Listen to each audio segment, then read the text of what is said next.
Assalamualaikum warahmatullahi wabarakatuh. Halo para siswa hebat, Ibu harapkan semua tetap dalam keadaan yang sehat ya. Ketemu lagi dengan Ibu Niken dalam layanan informasi bimbingan dan konseling. Pada kesempatan kali ini, tema yang akan Ibu berikan yaitu tentang bidang belajar. Dengan judul, bagaimana sih cara belajar yang efektif dan efisien itu? Sebelum kita masuk pada materi pembahasan kita kali ini, kita harus mengetahui dulu apa tujuan diberikannya materi layanan ini.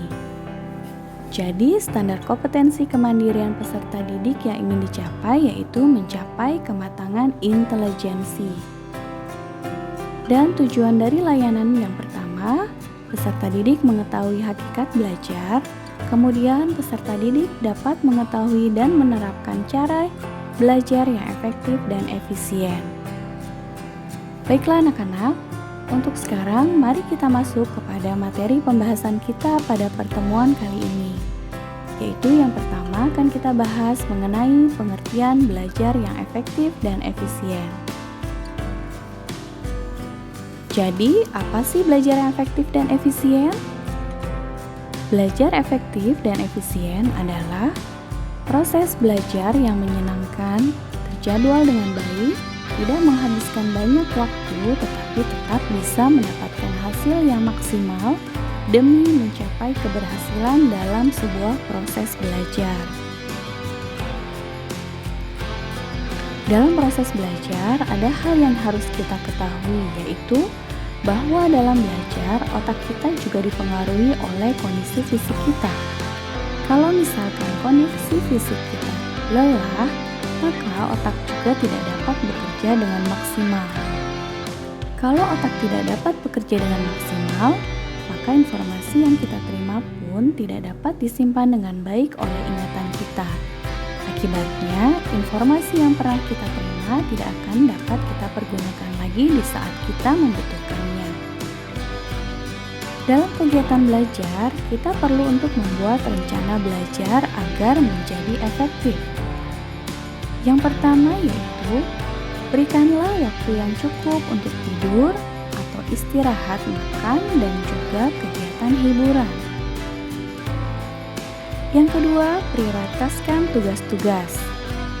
Yang ketiga, luangkan waktu untuk diskusi atau mengulang bahan sebelum kelas dimulai. Dan yang keempat yaitu, atur waktu untuk mengulang langsung bahan pelajaran setelah kelas selesai. Dan ingatlah bahwa kemungkinan terbesar untuk lupa terjadi dalam waktu 24 jam tanpa review. Untuk yang selanjutnya, mari kita bahas cara belajar yang efektif dan efisien sesuai dengan jenis mata pelajaran. Di mana seperti yang kita ketahui bahwa jenis mata pelajaran itu terbagi menjadi dua, yaitu mata pelajaran yang berbasis teoritis seperti pelajaran bahasa Indonesia, PKN, IPS, dan lain sebagainya, dan mata pelajaran yang berbasis matematis atau ilmu eksakta seperti pelajaran matematika dan IPA. Untuk yang pertama, kita bahas terlebih dahulu cara belajar efektif dan efisien untuk pelajaran yang berbasis teoritis. 1. Ciptakan suasana belajar yang nyaman. Ada banyak cara untuk menciptakan suasana belajar yang nyaman tergantung gaya belajar yang sesuai dengan kalian. Ada yang belajar sambil mendengarkan musik, suasana hening, belajar di tempat-tempat sejuk dan nyaman seperti di taman, di perkebunan, dan lain sebagainya. Kedua, merangkum materi pelajaran atau membuat mind mapping. Kegiatan ini sangat penting. Kenapa? Karena jika kalian membaca satu buku, maka akan butuh waktu yang sangat lama untuk menyelesaikan. Jadi, carilah intisari dari pelajaran tersebut, kemudian dipahami. Yang ketiga, metode mempersingkat atau memodifikasi menyerupai nama sesuatu. Untuk mempermudah hafalan, kalian bisa gunakan singkatan nama-nama yang hampir mirip untuk mengingat materi. Ini sangat dapatlah efektif digunakan dan otak tidak terbebani dengan hafalan-hafalan yang berat. Yang keempat, mengingat yang dipelajari. Setelah belajar beberapa waktu, tutuplah buku pelajaran tersebut dan kalian bisa memejamkan mata untuk menggambarkan yang dibaca. Yang kelima yaitu belajar rutin tapi jangan terlalu lama. Dengan rutin belajar, kalian akan semakin mudah untuk mengingat hal yang sudah kalian pelajari. Yang perlu kalian lakukan adalah belajar rutin, bukan belajar terlalu lama. Baiklah, kemudian untuk yang selanjutnya yaitu cara belajar efektif untuk mata pelajaran berbasis matematis atau eksakta. Yang pertama, ciptakan suasana belajar yang nyaman. Ada banyak cara untuk menciptakan suasana belajar yang nyaman, tergantung gaya belajar yang sesuai dengan kalian, seperti yang tadi telah dijabarkan di atas. Kemudian yang kedua, merangkum materi pelajaran atau membuat mind mapping.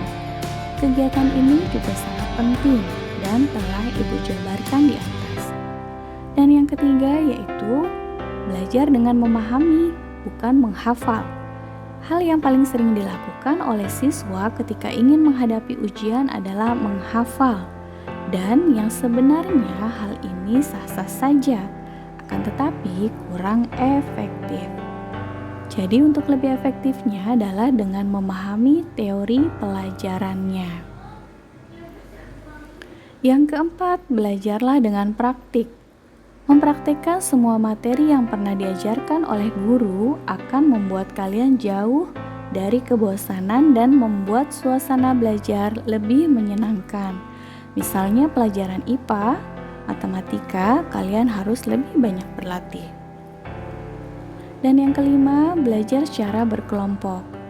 Belajar secara berkelompok ini sangat penting untuk meningkatkan minat dan semangat belajar. Dengan teman sebaya akan lebih leluasa mendiskusikan hal-hal sulit yang tidak kalian pahami.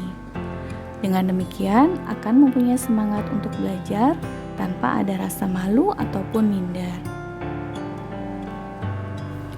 Baiklah anak-anak, demikianlah jabaran materi kita pada pertemuan kali ini. Dan motivasi kita untuk hari ini adalah barang siapa tidak mau merasakan pahitnya belajar, ia akan merasakan hinahnya kebodohan sepanjang hidupnya. Oleh Imam Syafi'i. Dan untuk yang terakhir ada lembar evaluasi.